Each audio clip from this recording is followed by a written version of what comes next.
Word document also? Yes, yes, very much. Okay, okay. Then this is the main thing for today. All right. Happy evening, everyone. We are exactly at 4 p.m. today. In continuation to yesterday's webinar on research problem identification and validation, today the session will be focused on creating a literature databases, reading and synthesizing the literature. It's going to be closely following the points which was discussed in yesterday's session. With this note, I request Mr. Priyakrishna Moganty to begin your session. Thank you, Sudhakar sir. So basically yesterday we discussed something related to the research problem identification and validation. So the part of validation we kind of missed out. So I'll be starting from the point where we left, and gradually we will go towards the literature, which is another important subject. And I'm very much sure that you will find a lot of inputs in terms of literature review, because that is kind of one of the things that every reviewer looks for in any of the articles or any of the theses. So without any further delay, I'll be just recapping. I'll just give you a recap of what we discussed yesterday. That we discussed that every research problem should lead to a research question, and every research question should lead to a research objective. So as one of our participant also noted, that there should be more than one research question. Obviously, there should be more than one research question, which should arise from a very broader research problem. Okay, and depending on the research questions, you will have your objectives, and these objectives will decide your hypothesis.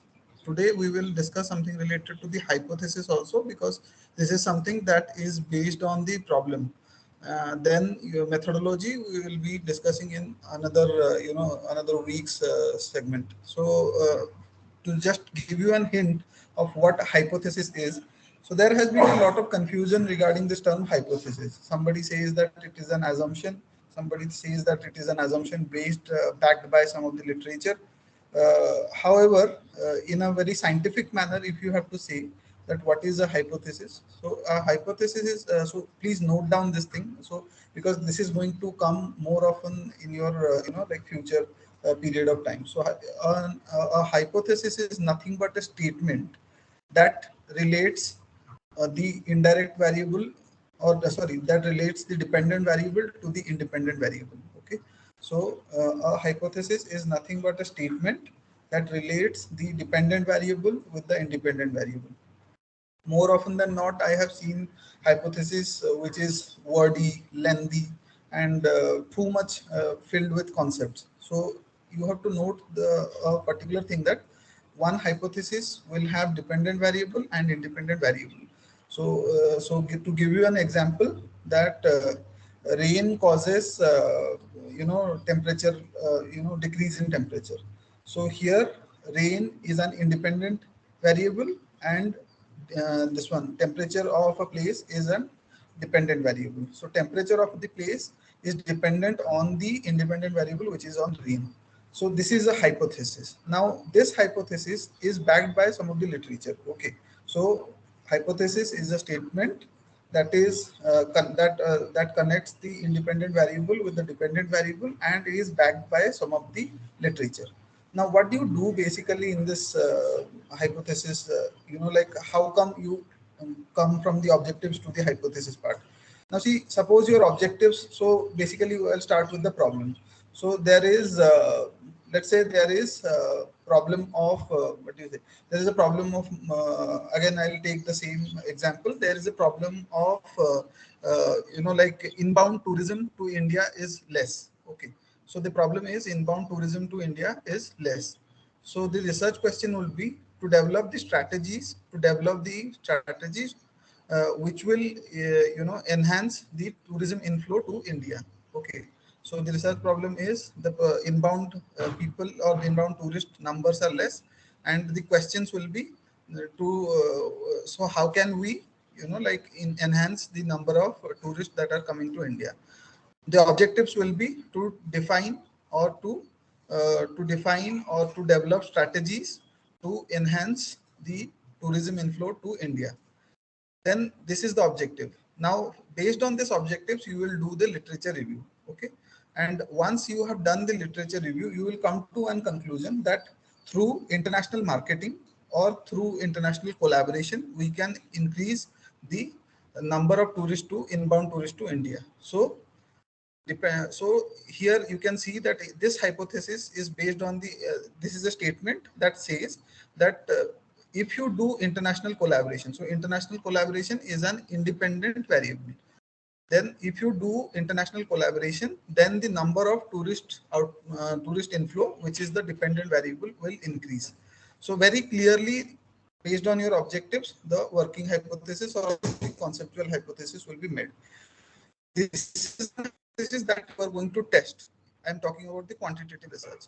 So based on this hypothesis, you will decide that what type of methodology you have to take. So you are saying that based on the international collaboration. So international collaboration, should we measure international collaboration through quantitative ways or qualitative ways? That we have to see.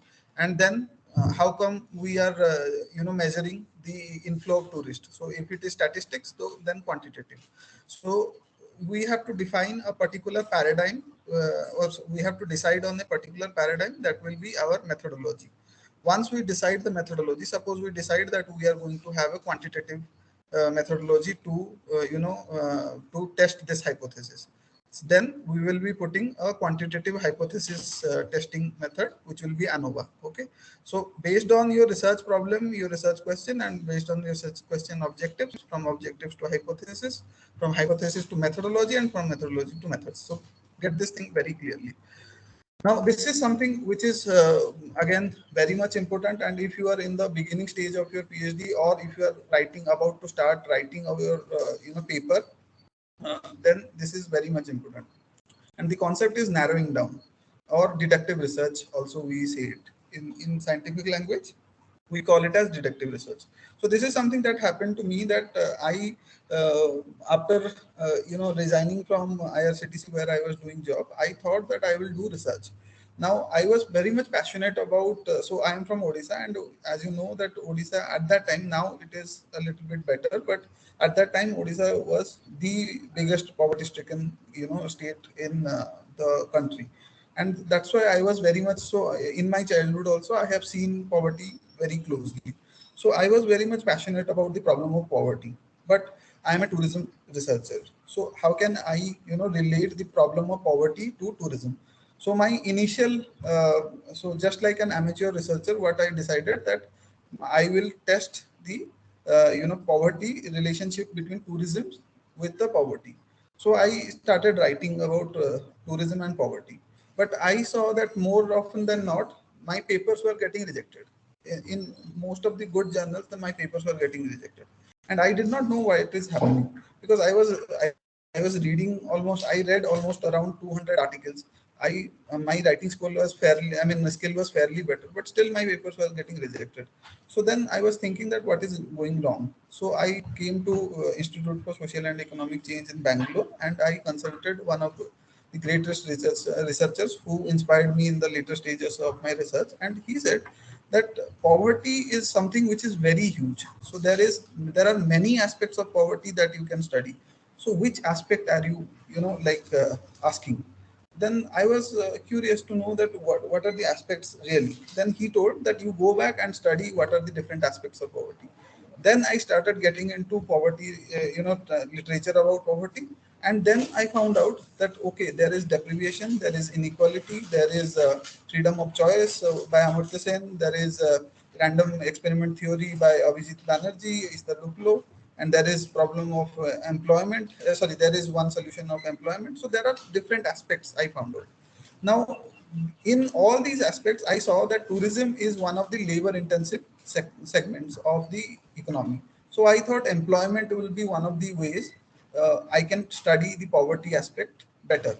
So my research hypothesis, sorry, my research question was then changed to to study the relationship between tourism and employment.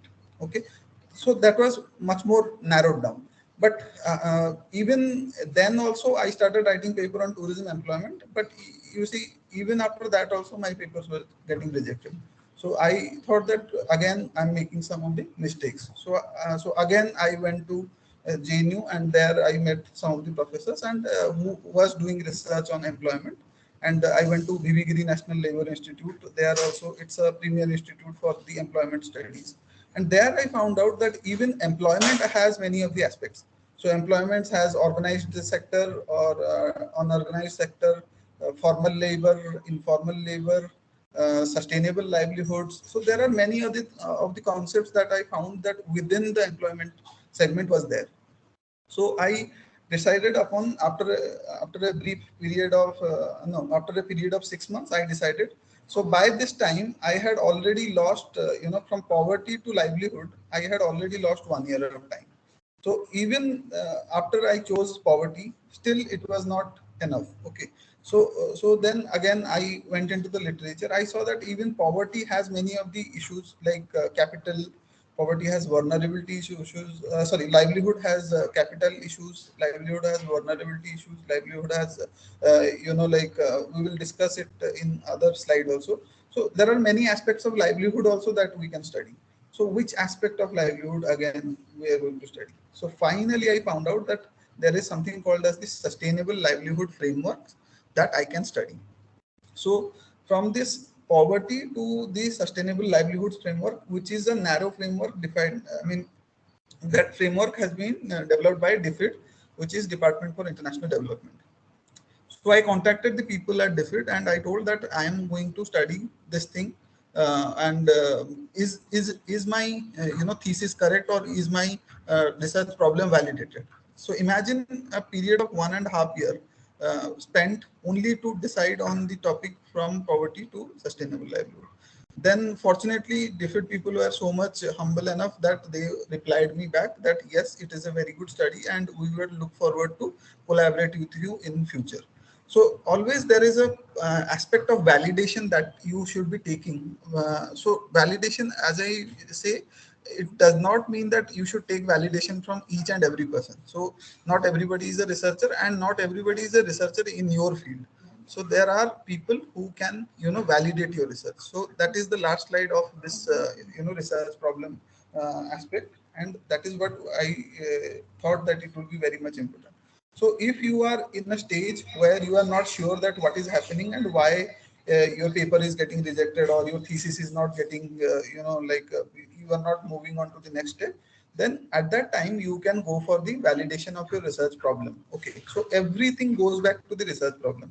So once you get the output of your research also, you have to go back to the research problem. If the output is wrong, then there is something fault in your research problem. So this is what I found out, that for your validation of your research problem, what you have to do is first you have to go back to the existing literature, read and reread. That is the formula of a very good research scholar. So you may think that I have read it, but you may not have read everything. So you have to read very strategically. You have to read between the lines. So there is something called as reading between the lines, that the author's argument may be something, but he is trying to suggest something else. So that is something called as reading between the lines. So that reading between the lines. So if you, the research article, the beauty of research article is one of the things that if you read first and if you read the second time, you will find a complete different picture altogether. In some of the papers, if you read the first time and the next time when you are reading, you will find that this paper looks a completely different paper, or the author's perspective looks a completely different perspective. So existing literature, when you have already read, read it. If you are finding problem in getting your research problem, validated. Expert opinion, as I said, you can use a Delphi method. That's called a Delphi method. So you can Google it also. So Delphi method also you can use. Peer review, as we have discussed, I won't discuss again.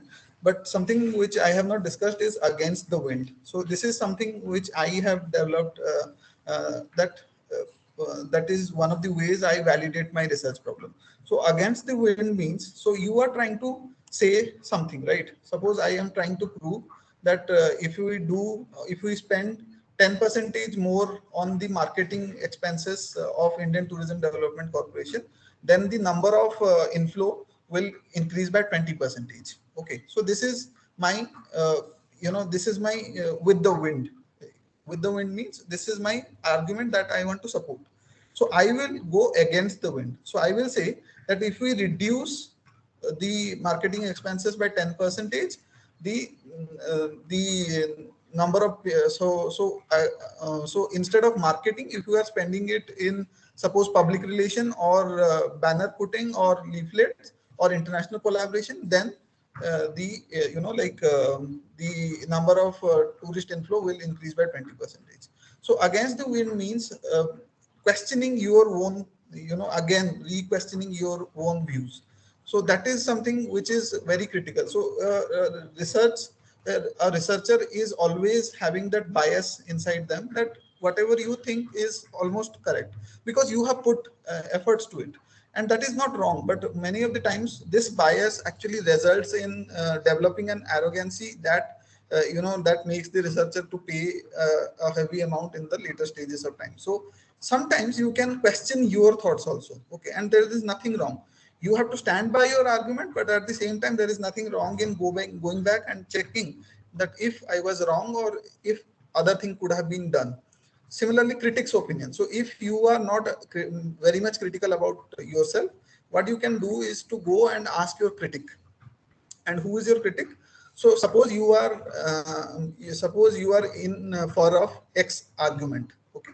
So suppose you are in favor of X argument, but there is somebody which has the complete opposite argument of X, okay. So suppose you have a hypothesis that by if we are developing Ram Mandir in Ayodhya, then the number of tourists will increase. Suppose this is my hypothesis. But there is somebody else who is telling that no, there is no need of developing Ram Mandir. Rather than that, there can be a park which will again, increase the tourist traffic to Ayodhya. So there can be critical arguments which is exactly against your views. So you can also take their opinion. There is nothing wrong in listening to your critic's opinion. Finally, your doctoral committee members who have a very interdisciplinary, background will always be helpful in, validating your research problem. Many times it can go, sometimes it goes other ways, but I have seen that at least in my doctoral committee members, it was very much helpful for me to validate my research problem, that whether it is right or not. Finally, stakeholders' opinion. So this is something that is very important. So you always have to go back to the community on whom you are doing the research. Okay. So so sometimes what I will give you an example of my friend who was doing research on the problem of sexual harassment at workplaces. Okay. So I was a co-author in that paper also. So sexual harassment at workplaces. Now he has a very he has a mindset which believes that there is sexual harassment is common. So okay, so many a times so researcher will have that bias, that he has this bias that sexual harassment is very common. But he went to an organization where he started distributing the questionnaire. Turns out that his hypothesis was vehemently rejected. So it was straightly rejected that no, there is no sexual harassment at this workplace. Now this person is in soup now, so because he went with the bias that sexual harassment is a very common practice in the workplaces. So sometimes you have to go to the stakeholders also to ask that whether that problem really persists at that particular place, or you are just thinking from your own perspective. There is nothing wrong in taking the stakeholders' opinion, because stakeholders are the people for whom you are doing the research. So, and very clearly, if you write it in your research thesis, or very clearly if you write it in your paper, it will give you that content validity. Okay, so we'll be discussing many of the things about content validity, concurrent validity, coherent validity, but that's a thing which we will discuss in the later stages. But for now, you remember that these things, these validations will increase your content validity of a questionnaire. Okay, mentioning this is very much important. So this was the thing that we were supposed to discuss yesterday. So today it is also a very interesting topic, which is creating a literature database, reading and synthesizing research. Now, what is literature per se? So this is again one of the quotes that I always follow. So don't believe everything you read on the internet just because there is a picture with a quote next to it. So Abraham Lincoln said it. So if you go to Google, so if you go to Google and search this exact quote, you will find that many of the pictures with Abraham Lincoln's picture and Abraham Lincoln's name. However, the truth is Abraham Lincoln, when he was the president of USA, internet did not have come at that time. Okay, so this is a very fake literature. So this goes on to say that everything that you read on the internet is not true. Even the quote that looks very much familiar, which I am using in my presentation, will not be a true thing. So there is a requirement of reading only and only validated literature, good literature. How do you become a good researcher? When you read more. And what do you read?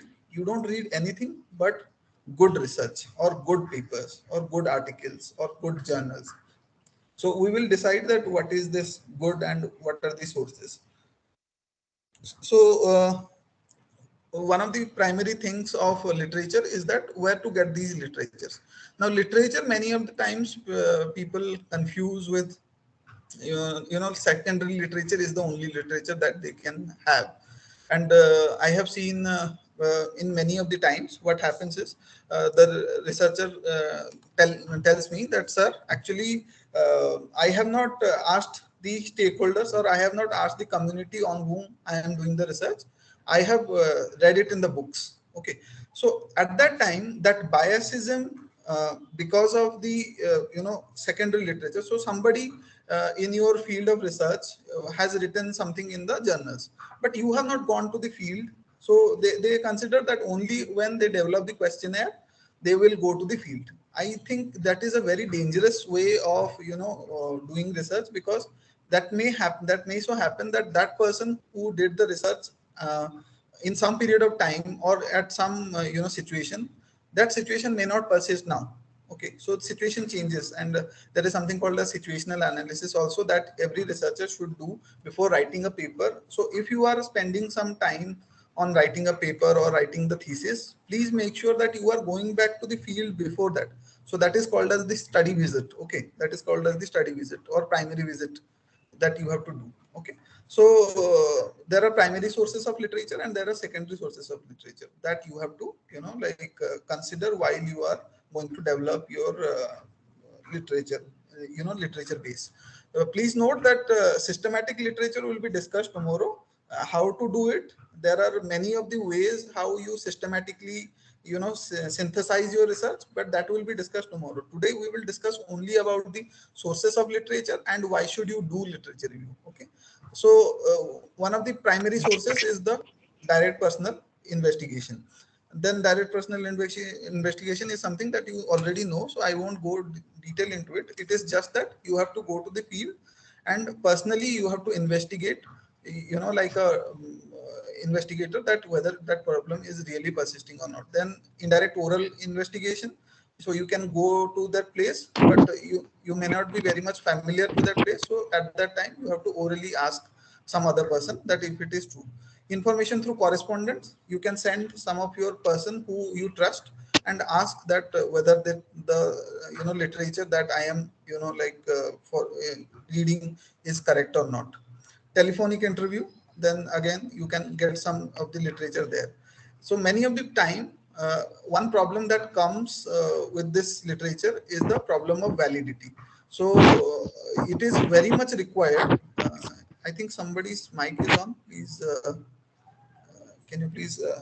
Yes, thank you. So one of the main or most important things while you are collecting the primary data is to have a record of it. So diary method, or collecting while you're collecting the data, recordings or maybe pictures will go a longer way, because validity of primary literature is very much difficult to prove, and many of the times there is question. Then mailed questionnaire, you can, so mailed questionnaire does not have the problem of validity since you are sending it through mail and you have a proper record of it. The questionnaire filled by the enumerator. So any of the enumerator who is directly linked to the research can fill it, and from there also you can get the literature. You can also go to the books and journals and conference secondary literature. In this secondary literature there are these four. So first four: books, journals, conference proceedings, and theses. These are the literature that you should be considering always. Okay, so these are the literature that you should be considering always. So these are called as scientific literature.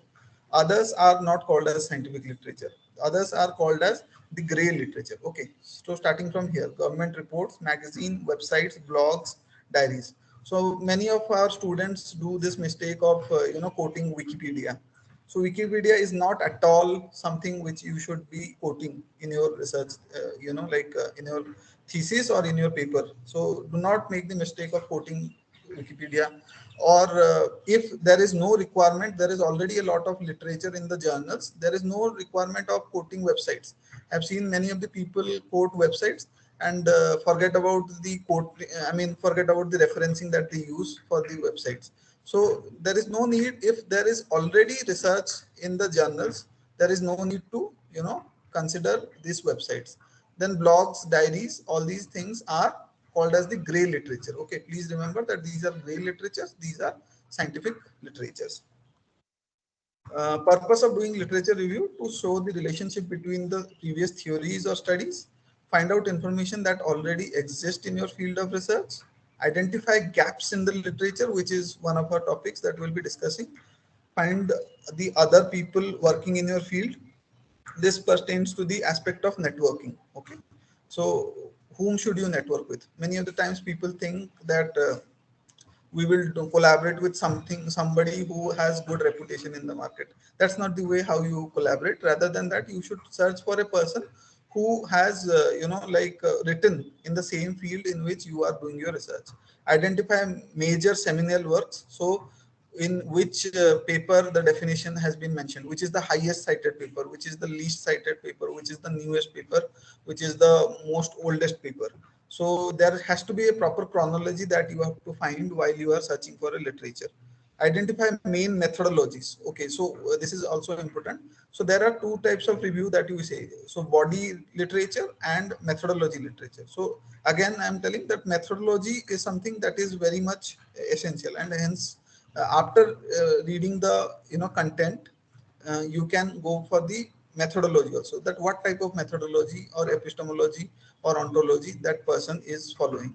Finally, identify main ideas, conclusion, and theories, establish similarities and differences. So who is against the idea, who is in favor of the idea, who is the newest person who is giving something new idea. So you have to find out the conclusions, ideas, and theories, and establish similarities between them and differences between them. It is similarities, it is mentioned; differences, it is not mentioned. But you have to, do. Finally, provide a context for your own research.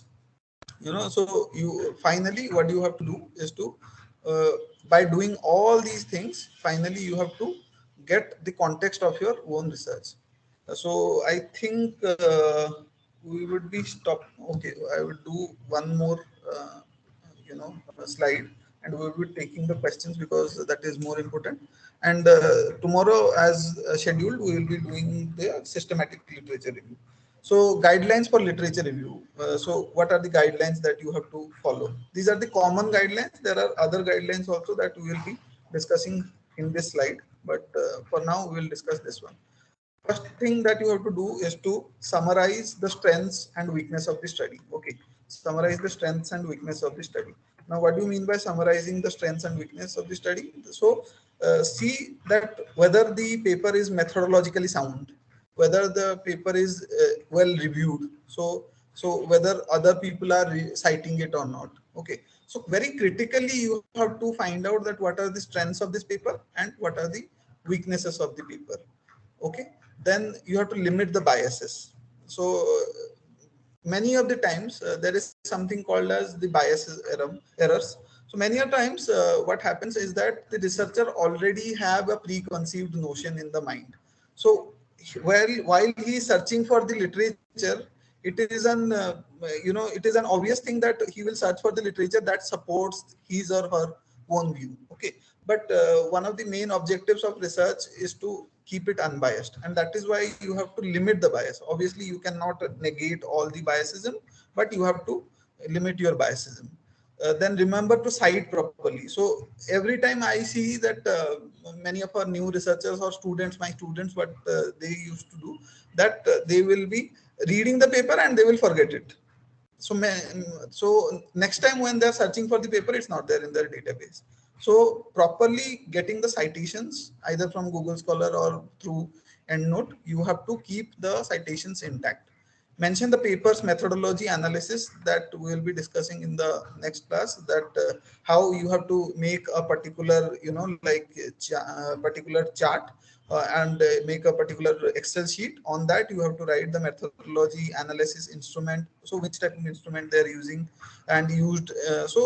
Equipments in the case of science, but in the case of social science, what type of methodology they are following, what approach they are following, which methods they followed. So all these things you have to do.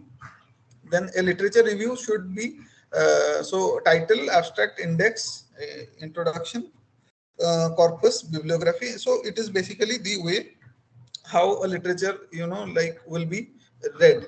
So again I will give you some of the tricks and tips that how do you read a paper. Okay, then there is compare and contrast the different views. So what you have to do is you have to properly make two files or three files depending on what type of objectives are you studying, and you have to put the papers which are in favor, which are in against, so that you have to get a very clear view of. So after probably after 2 years of your research, you should be in a position where you can say 10 names which supports your view, 10 names which contrast your view, and 10 reasons why your view is the better view. Okay, so this thing you have to do for developing a good like research confidence. Ensure to present the research problem clearly. So all these things should always go and it should always suggest that you have thoroughly decided upon the research problem and there is no going back from the problem that you have decided. Then lastly, conduct a thorough literature survey before you start.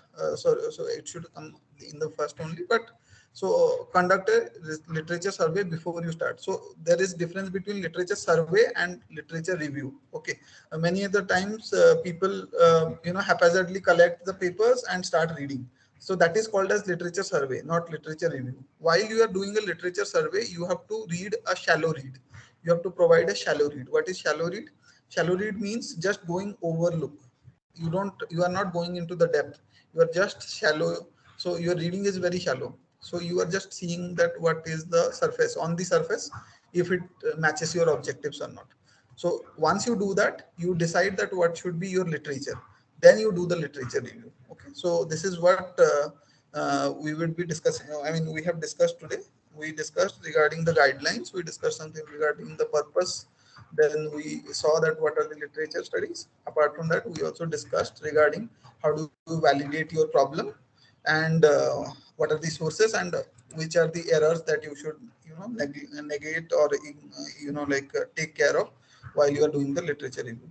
Tomorrow is a very important class in which we will be discussing something related to the systematic literature review. So I'll be telling about the two-way filing technique and all. So please, and the strategy how you search for literature. So in next two classes will be also very much important. So please make sure to attend the classes. So thank you very much. So I would end my presentation for today. Thank you very much for detailing the presentation. There is one question which I'd like to pose. Do you think retrievability is one of the most important consideration which needs to be also considered while doing the review of literature? For example, if I'm copying a particular text from a particular source, acknowledging the source, but tomorrow, like when you are submitting a paper or when you're submitting for any kind of peer review, if it is not retrievable, then it's going to be a question of Obviously, literature.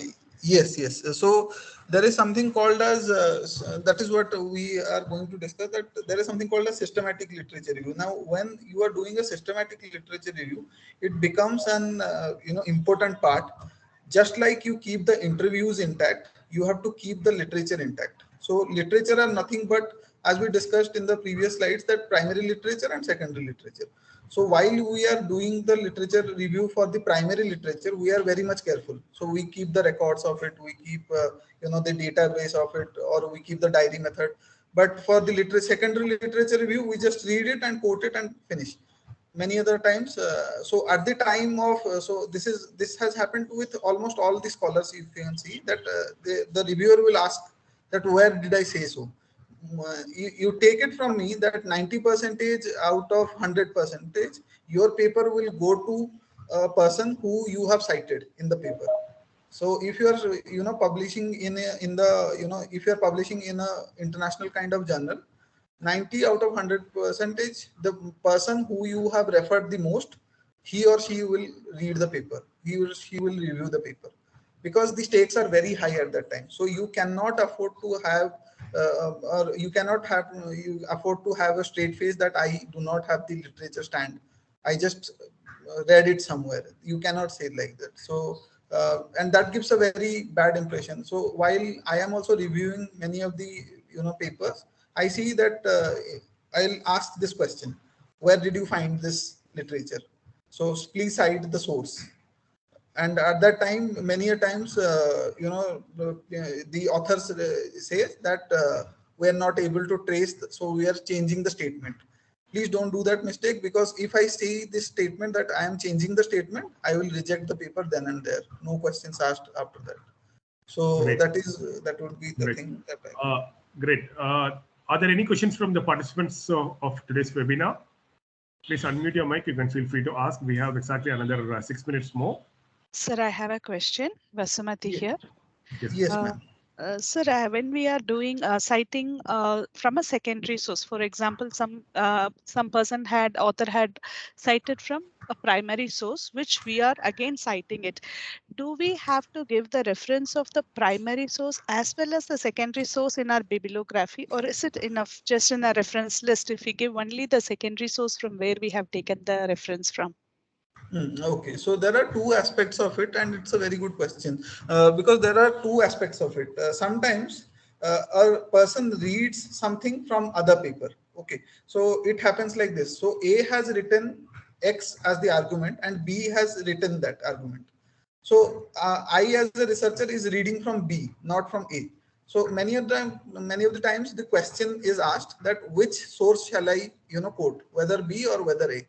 In I have attended a lot of seminar, and most of the seminar I have got the notion, or many of the editors believe that it should be the primary prima facie evidence, or it should be the primary source. So if you have to go back to the source where it originated. So if suppose I have written an article and I have quoted that X 2002, then you have to go back to the 2002 article of X and see that whether he or she has really written it or not. If he or she has really written it, then why not sourcing X rather than why sourcing like the person me? Because if a person has done research, so he or she should be the rightful like a person who should get the what do you say, who should get the credit. So research is nothing but about crediting. So citing is nothing about crediting. Okay. So credit should go to the person who has primarily found the primarily found the thing. However, there is also another aspect of it, that something which you have to find, that that is what I call it as reading between the lines. So you have to find very clearly. So in this 20-page article, you will find one particular line which will be the author's point of view. Okay, so you have to, sometimes it will not be straight mentioned. It won't be mentioned straightly that I want to say this. So you have to read between the line, and you have to find out that what this author is trying to say. So, and you have to quote it like this: so X in the year so and so, so and so in the year so and so has told or provided this argument, or emphasized on so and so argument.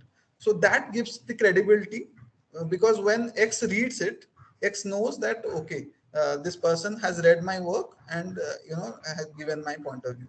So there is nothing better feeling than when I read somebody quoting my work, which is I have not written, but I meant that. So that will be my standpoint, ma'am. In addition, I think, Ms. Basumati, if you're borrowing a particular systematic literature table from your author who was quoted, then you'll have to quote the second author who has developed that particular table from the Yes, same yes, yes. literature. You That time can you you will can go with the adapted from. adapted. Yeah, that time you But can mention the second author. yes, sir. But in case if the first author's book is not available right now for us through, or we are not able to access that, so is it Okay, okay. correct to mention it in the bibliography that reference from this book? Yes, Then I will give you. Yes, yeah, go yes, ahead, sir, go ahead, sir, go sir. ahead, go ahead, go ahead, go ahead. Okay, so I will give you the best way to do that. So you have to write X in his work, whatever it is, cites the work of Y, which states that so and so has happened. Okay, that will give you extra credibility that you know the chronology of the citations. So that there is nothing better than for a reviewer, there is nothing better than a chronological sequencing, because sometimes the reviewer also do not know what is the chronological sequencing. So very good question. I Okay, hope sir. it clarified your doubt. Yes, sir. Thank you so much. Right. Are there any other questions from the participants for today's session? There is one question which was asked by one of the participant. It's pretty difficult to review all the studies which are there in a particular field of study. For example, if you take tourism, when you say sustainable tourism, there are a lot of paper within the national context, within the international context. So is it practically possible for any of the researcher to go through all the paper related to sustainable tourism, or how they can go about finding the most relevant papers and citing the same for either for a PhD work or for paper work? Okay, so again, there are different views about it. One of the views that I personally like is that what is the scale of your study. So if you are doing your PhD thesis, it is mandatory for you to know all the theories. So there is no questions asked regarding whether you should know something or you cannot know something. But if you are writing a research paper, you can afford to lose some of the articles that relates to or pertains to that view, because their word limit is very much limited. So it should be 5,000 word or 7,000 word. So within 5,000 word, 7,000 word, you cannot do.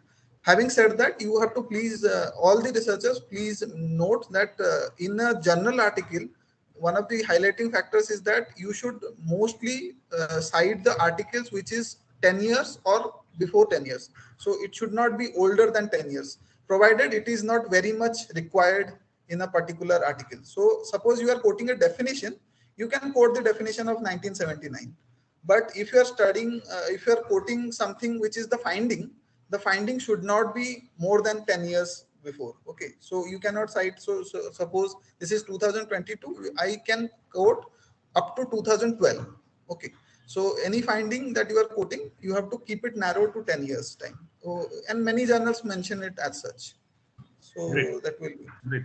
The last question is related to while creating the literature databases, apart from segregating the literature based on a primary or a secondary source, do you think it is also important for the researcher to identify the popular journals which are there in a particular field, which are published by various publishers, and then trying to do a fast search on various papers which are published in different prestigious journals related, which publishes a paper in a particular topic?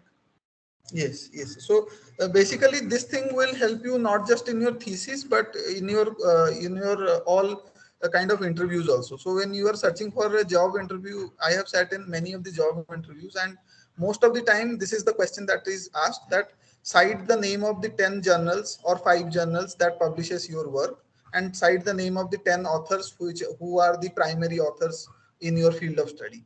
So this is something which is which is obvious that you should be knowing. So at any particular time there should not be any preparation for that. You should be accustomed to that extent that whenever this question is asked, you can tell it as such and as their own view. And some of the recent works also. Recent works also.